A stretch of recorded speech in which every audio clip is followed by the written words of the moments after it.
अस्सलामु अलैकुम वरहमतुल्लाहि वबरकातुहू। मैं मोहम्मद इम्तियाज़ पलामवी। मुअज़्ज़ज़ नाज़रीन, हमने बारहा ये बात कही है कि बरेली मजहब के उलमा अपनी आवाम को गुमराह करते हैं, झूठी बातें बताते हैं। उलमाए हक़ उलमाए देवबंद से बचन करने के लिए इन पर तरह तरह के झूठे इल्जामात लगाते हैं। खासतौर से हकीमुल उम्मत हज़रत मौलाना अशरफ अली थानवी रहमतुल्लाह हैं, जिन पर बरेलवी उलमा झूठे इल्जाम लगाते हैं, उनकी तरफ उल्टी सीधी बातों की निस्बत करते हैं, उन पर तरह तरह के झूठे इल्जामात लगाकर आवाम को बज़न करने की नाकाम कोशिश करते हैं। हजरत वाला की तरफ एक झूठी निस्बत करते हुए झूठा इल्जाम ये लगाया जाता है कि हकीमुल उम्मत मौलाना अशरफ अली थानवी रहमतुल्लाह अलैह पैदा हुए थाना में और इनका इंतकाल पाखाना यानी बैतुल खला में हुआ है। बरेलवियों की जुबान पर आमतौर से आप सुनेंगे, वो गाली के तौर पर कहते हैं कि अशरफ अली पैदा हुआ थाना में, मर गया पखाना में, नौज़ बिल्लाह मिन ज़ालिक। अब जानते हैं कि थाना जब वो बोलते हैं बरेलवी, तो थाने से मुराद थाना भवन नहीं, बल्कि पब्लिक को गुमराह करने के लिए ये कहते हैं कि जो पुलिस चौकी होती है, पुलिस स्टेशन होता है, उसे थाना कहा जाता है। आमतौर से पब्लिक यही समझती है कि थानवी से मुराद वही है कि वो थाना में पैदा हुए। क्योंकि अपने आप को नबी कहने वाला मिर्जा गुलाम अहमद कादियानी बैतुल खला में मरा है, तो उसकी बात को फिट कर देते हैं हकीमुल उम्मत मौलाना अशरफ अली थानवी रहमतुल्लाह पर, और इस तरीके से उल्टी सीधी बातें गढ़ के हकीमुल उम्मत मौलाना अशरफ अली थानवी रहमतुल्लाह अलैह की तरफ मंसूब करते हुए ये कहा जाता है कि अशरफ अली पैदा हुआ थाना में, मर गया पखाना में, नौज़ बिल्लाह मिन ज़ालिक। ये सरासर इल्जाम है, झूठ है, इसका हकीकत से कोई ताल्लुक नहीं है। मैं सबसे पहले हकीमुल उम्मत मौलाना अशरफ अली थानवी रहमतुल्लाह के हालात के सिलसिले में मुख्तसर सी वजाहत करना चाहूंगा। कहाँ पैदा हुए, कहाँ पढ़ाई हासिल की, कहाँ पर वफात हुई।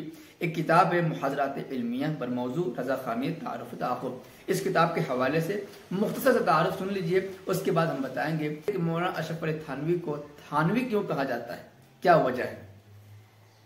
देखिए, इस किताब में लिखा है हकीमुल उम्मत हज़रत मौलाना अशरफ अली थानवी रहमतुल्लाह, आप अपने वतन थाना भवन में उर्दू तारीख के एतबार से 5 रबीउल उस्सानी 1280 हिजरी में पैदा हुए। कुरान शरीफ हाफिज हुसैन अली साहब से हिफ्ज किया। फारसी और अरबी की इब्तिदाई किताबें अपने वतन में हजरत मौलाना फतह मोहम्मद साहब थानवी रहमतुल्लाह अलैह से पढ़ी। 1295 हिजरी के अवाखिर में दारुल उलूम देवबंद में दाखिला लिया। 1299 हिजरी में दारुल उलूम देवबंद से फरागत हासिल की। तजवीद व क़िराअत मक्का मुकर्रमा में कारी अब्दुल्लाह साहब मक्की रहमतुल्लाह अलैह से पढ़ी। देखिए, हकीमुल उम्मत रहमतुल्लाह अलैह मक्का शरीफ जा रहे हैं कुरान करीम की तजवीद पढ़ने के लिए, क़िराअत पढ़ने के लिए, लेकिन बरेली मजहब के आला हजरत मक्का मदीना क्यों गए थे?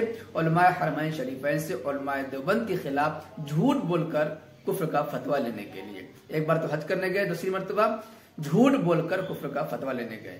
लेकिन हमारे हजरत थानवी रहमतुल्लाह अलैह झूठ बोले नहीं, बल्कि कुरान करीम की तजवीद पढ़ने के लिए, क़िराअत पढ़ने के लिए मक्का शरीफ गए।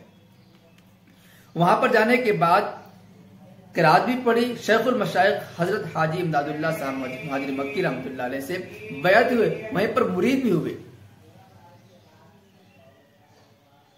और खिलाफत भी पाई। और हजरत गंगोही यानी मौलाना रशीद अहमद गंगोही रहमतुल्लाह अलैह से आपकी इस्लाह हुई। 1301 हिजरी में पहले मदरसा फैज़ आम कानपुर में सदर मुदर्रिस मुकर्रर हुए। फिर जामिउल उलूम कानपुर की मसनद सदारत को जीनत बख्शी। 1315 हिजरी में कानपुर से थाना भवन आ गए और बैत इरशाद तसनीफ व तालीफ में मशगूल हो गए, यानी किताब लिखने में मशगूल हो गए। हजारों उलमा व सुलहा और अवाम व खवास आपसे बैत हुए। सैकड़ों तसानीफ और मवाइज शाये हुए और बहुत बड़ी मखलूक ने आपसे हिदायत पाई। 15 रजबुल मुरज्जब 1362 हिजरी की रात में आपकी वफात हुई और थाना भवन में अपने जाती बाग में हस्बे वसीयत तदफीन अमल में आई। देखिए, इसमें आपने 2 मरतबा सुना थाना भवन, यहीं पर पैदा हुए, थाना भवन, यहीं पर इनका इंतकाल हुआ और थाना भवन में ही हजरत का अपना जाती बाग था। उसी बाग में आज भी आराम फरमा है, हजरत वाला की कब्र बनी हुई है। यहाँ पर आप जो बार बार थाना भवन सुन रहे थे, ये थाना भवन आज से नहीं, ये हकीमुल उम्मत रहमतुल्लाह अलैह के जमाने से नहीं, बल्कि इनकी पैदाइश से बहुत पहले उस गांव का नाम था थाना भवन। थाना भवन ये इस वक्त शामली जिले में थाना भवन एक कस्बा पड़ता है और उस जमाने में मुजफ्फरनगर जिले के तहत ये गांव आया करता था, ये कस्बा आया करता था, लेकिन अब शामली जिले में वाक़ है। थाना भवन, जब थाना इनको थानवी इसलिए नहीं कहा जाता कि पुलिस स्टेशन में या थाना में पैदा हुए, बल्कि थानवी इसलिए कहा जाता है इसलिए कि थाना भवन नामी गांव में पैदा हुए, तो गांव की तरफ निस्बत करते हुए थानवी कहा जाता है। जैसे हम अपने नाम के साथ मोहम्मद इम्तियाज पलामवी लगाते हैं, हमारे जिले का नाम है पलामू। इसलिए जो लोग झूठ बोलते हुए ये कहते हैं कि थाना में पैदा हुए, सरासर इल्जाम है हजरत वाला के खिलाफ, ये साजिश है हजरत वाला को बदनाम करने के लिए, अवाम में इनके खिलाफ नफरत डालने के लिए। और पखाना में यानी बैतुल खला में इनका इंतकाल हरगिज नहीं हुआ, बल्कि अपने आप को नबूवत का दावा करने वाले मिर्जा गुलाम अहमद कादियानी, जिसके कुफ्र पर पूरी दुनिया के मुसलमान मुत्तफिक हैं, उसने चूंकि अपने आप को नबी होने का दावा किया था, अल्लाह पाक ने सजा के तौर पर उसे दुनिया को दिखाया गया, देखो इसकी मौत जिल्लत तरीके से हुई है और उसकी मौत पाखाना यानी बैतुल खला में हुई, वहीं पर तदफीन हुई है। लेकिन इन जालिमों ने, इन रजा खानियों ने हकीमुल उम्मत रहमतुल्लाह अलैह से नफरत दिलाने के लिए वहां की बात को, मिर्जा कादियानी की बात को इन पर फिट कर दिया और पब्लिक को गुमराह करने के लिए, हकीमुल उम्मत से बज़र करने के लिए कहने लगे कि अशरफ अली थानवी पैदा हुआ थाना में, मर गया पखाना में। नऊज़ बिल्लाह मिन ज़ालिक, इसका हकीकत से कोई ताल्लुक नहीं है।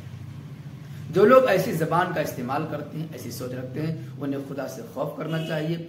एक आलिम रब्बानी के खिलाफ उल्टी सीधी बकवास से अपनी जबान को गंदा करने से बचना चाहिए। उम्मत मुस्लिमा को सही समझ अता फरमाए, सीधी राह पर चलने की तौफीक अता फरमाए। आमीन। वीडियो पसंद आने पर लाइक करें, खूब शेयर करें ताकि दुनिया हकीकत से वाकिफ हो सके। शुक्रिया, जज़ाकल्लाह। अस्सलामु अलैकुम व रहमतुल्लाहि।